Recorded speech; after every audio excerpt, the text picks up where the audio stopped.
চলো আজকে আমাদের ডিনারে কি রান্না হয়েছে সেটাই তোমাদের সাথে শেয়ার করব। গরম গরম ভাত। তো আজকে রাত্রে দুটো মেনু।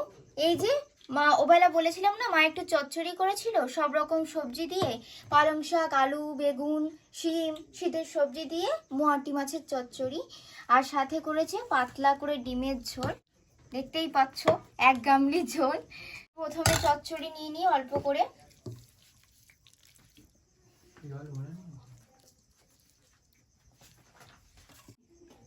আর সাথেই নিয়ে নিই একটু ডিমের ঝোল।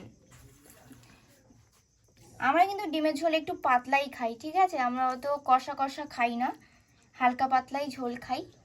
নিয়ে নিলাম এই যে এক পিস ডিম।